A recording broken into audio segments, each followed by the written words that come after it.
Mysore. Oh, I think.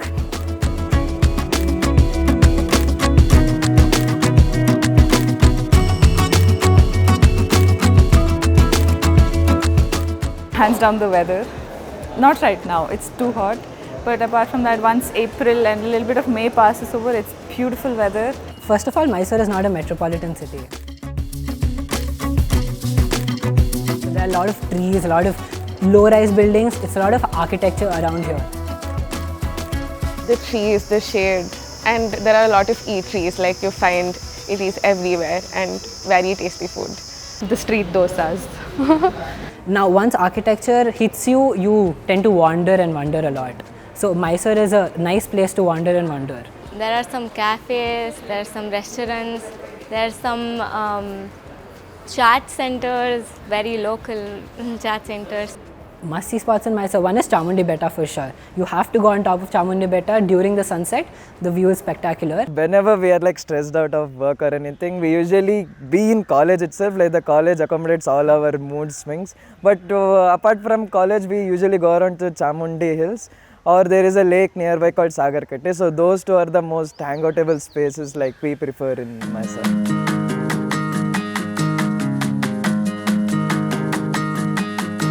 That would be the recent Ahmedabad-Pune trip. My most memorable was the previous semester. We had been to Himachal Pradesh. Oh, it was of course the Pondicherry and Chennai and Mahabalipuram trip. It was really good. So previously we went to Surathkal. So that was along the beach. Went to a place called Hariharapura. That's where we learnt a lot of things. We were broken into 3 studios. One was Lakundi, Hariharapura and Mahadevpura. So I went to Lakundi, it was near Gadag. I think the first trip we did was the Biennale, 2018 one, just before the pandemic. I think that was by far the best. What was memorable was, firstly we went as a batch, and also we were at the level in our academics where we learnt of the buildings, we sort of understood them theoretically, and then seeing them in real life was a really different experience. Nightlife. But also like we went to these heritage buildings, documented every aspect of it. It was very interesting. It was a fun trip. We were working in temperatures like 3 degrees and 4 degrees. So that was a unique experience, I would tell. So Hariharapura, at least when we went, it was raining. We were always in our raincoats, and like the people are very sweet. That 5 days we felt like we were part of that village and not an outsider. So After visiting all the buildings, that evenings that we get free on trips, we spontaneously decide where to go, and that you do for fun. You go out to eat, and you explore parts of the city that is not included in the itinerary of the trip. I think at the end of the day, that's what we'll remember.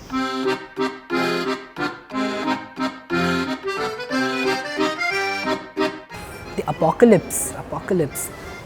I don't think so. I think this course has physically drained us. I think yes, because when you're studying itself, it's like an apocalypse to you. Mentally, maybe. I think we might have the skills with all our model making and all of that. We're good with cutters, but physically it depends on person to person. Yeah, I mean, we don't get enough sleep, so we'll be awake all day, all night to save ourselves. I think yes. I think yes, because we're mentally prepared for the worst at all times. Nope, definitely not. And we have all the weapons and tools that might come in handy. So maybe yes. Our triangular scale and our T-scales and parallel bars and all of that. Yeah, like they can build a bunker. Yes, like the projects say, build in a bunker and get inside. But what if the earth ends from inside? We don't know. Probably, yeah.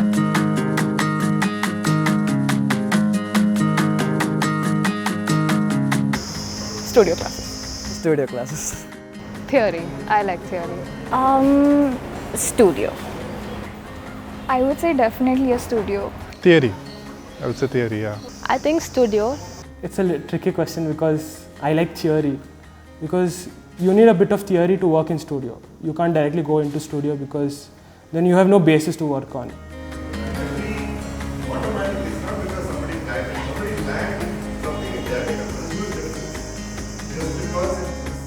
So get your theory and everything, learn your theory first, then you can experiment or design using that theory in studio.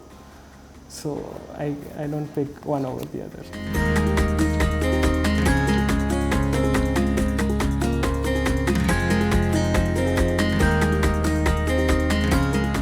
Studio classes, especially because the studios are in such a way.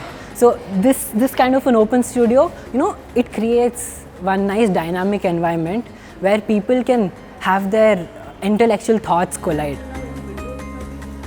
So nothing separates us. There's a lot of cross learning in such kind of a studio. So I feel studio spaces are much better. Studio classes, you can never predict what actually happens. A serious discussion might end up being a very comedic, like storytelling time by the teachers, or we can be having fun and suddenly everyone's engulfed in this serious topic that one person brings about. So studio is not just us learning, it's a lot of memories made in that space. Whereas theory, we are very focused, we are in that space. So I feel like that's the difference between.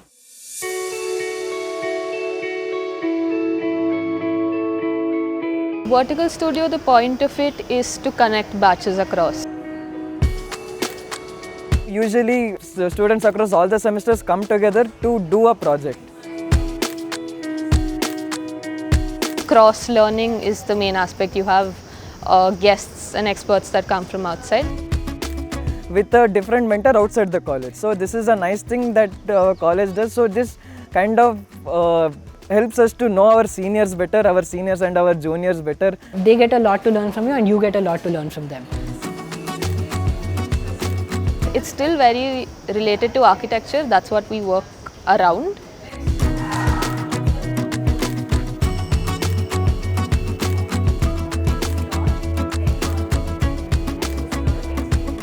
Elective is a little more free.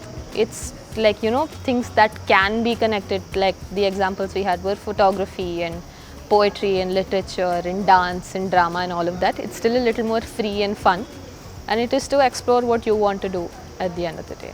Elective and vertical studio weeks are colleges bustling with activity.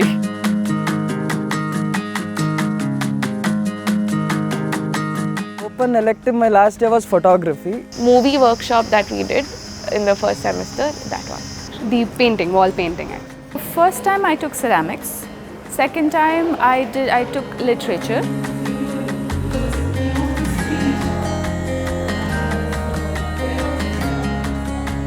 I was in photography. I was part of paper sculpture. First time I was in the dance workshop.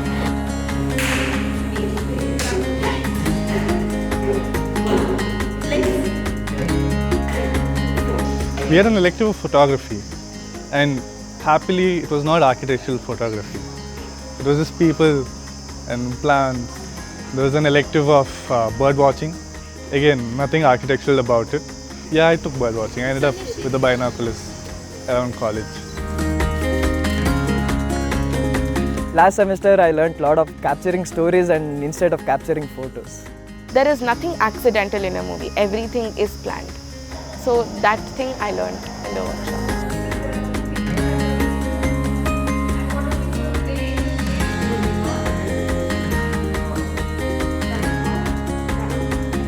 We came up with this instant concept drawings about how food is an essential part of our lives, like how that is the major stress buster. The wall painting, the graffiti workshop which covered the canteen. We understood the layers that come in. It's not that easy, It was a fun exercise. In ceramics, we learned how we create musical instruments out of clay.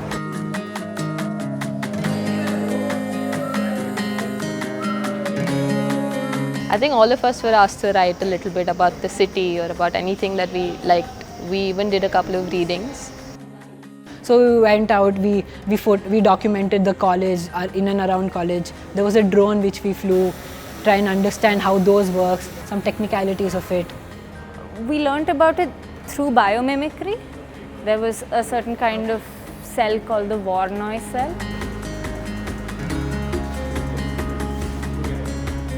and we used that as a module, and we created this cascading paper sculpture that could be hung from the ceiling.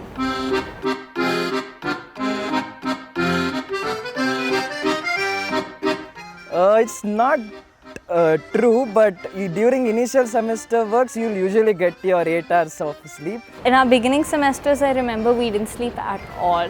You don't get sleep. Either there is too much work or you don't want to sleep. No, it's not true. You can be very disciplined, organized, and also, but the day before jury, you have to compromise a little bit. Yeah. Yes, you rarely sleep, but that's not because you are struggling without sleep, it's because you're enjoying without sleep. That's not true. We sleep a lot. Yeah, we really do. I have pulled only 2 all-nighters in my entire 4 years so far. So I'm not someone who can comment on that because I love my 8 hours of sleep. The quantum of work is not something that not allows you to sleep. It's just the obsession. It's as simple as that.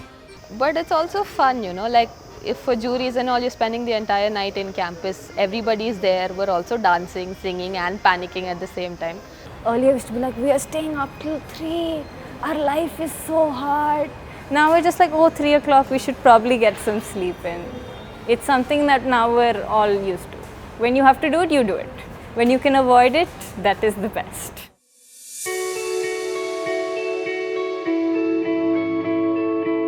The sleep thing, that students don't sleep and they're stuck to their boards, that is false. Because we're not stuck to the boards, actually we thrive on interactions, we learn on interactions.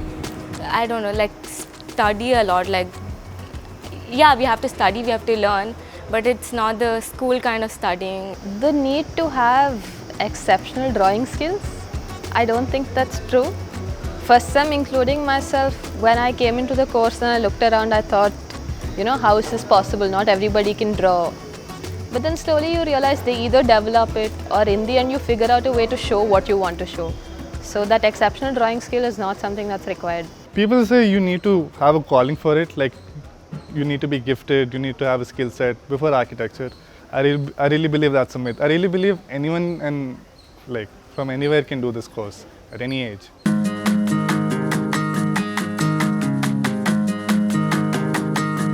Like I play a lot of music while working, so I have a cup of coffee and I get energized and I really want to like let go, so I dance and then come back to the work. Yeah. Sleep.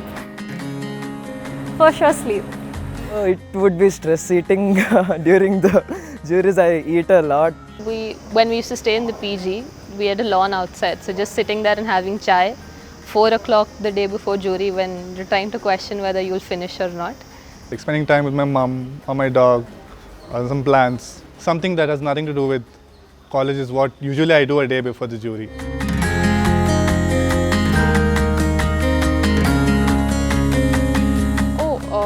I was very scared of presenting myself in front of a lot of people, and I was also very hesitant to carry notes for myself. Like, it's fine to have notes. Like, you have to be confident about your design. Like, being confident about it was the most important thing that I learned. You learn to publicly portray yourself, like explain, show how you are as a person, and it's okay, like how you are, it's fine. The best part about juries is they see a completed project and they give you what ifs. I think every jury we're always reminded that it's a process and it's not the end product. When it comes to jury, you have to keep your ego aside. All of us are very well told after every jury, before every jury, that it's not the end. There's much more that you can work on it and add on to it even later after your jury, and it's just a review at the end of the day. And you get new perspective. So you've discussed with multiple people around in college and you've discussed with your friends and everything, but an experienced person is going to take your jury and he has a lot to say.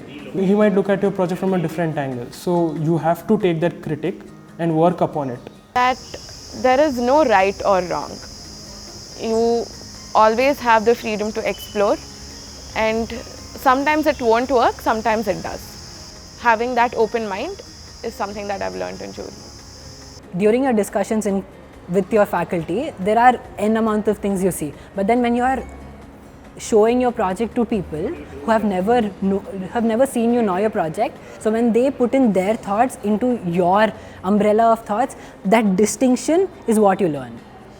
The difference between the thoughts is what you learn. And once you learn how to take these differences and grow as a person with your design, I feel that's where you become a good architect.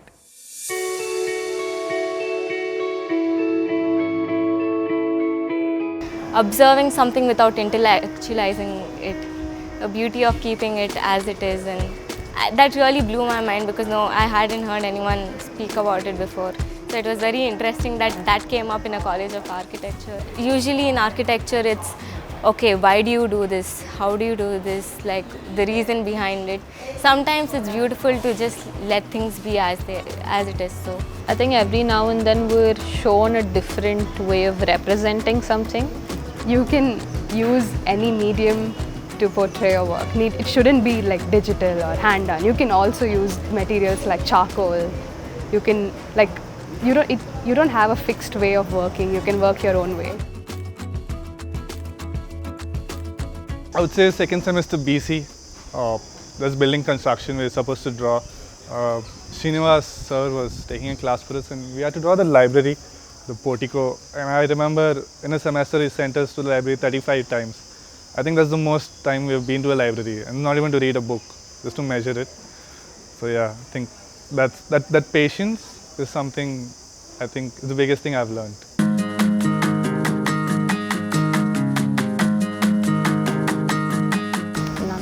I don't have an answer.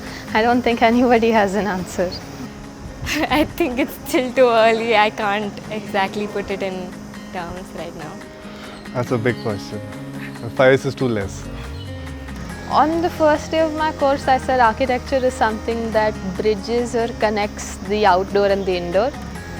And I still agree with that, but I also am very well aware that it's not just that.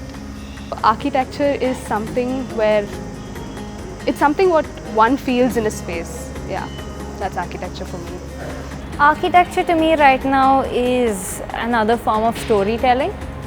There's illustration and all that, but when you walk through a building, you can tell a story experientially.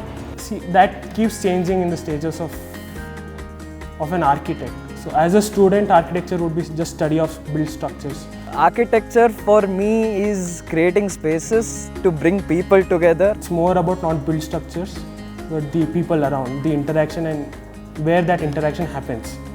So that's architecture for me. Our teacher once said, if you don't want any problems, don't build. By building, you're creating problems. And I feel like good architecture, not just architecture, is a way to solve the problems of buildings itself.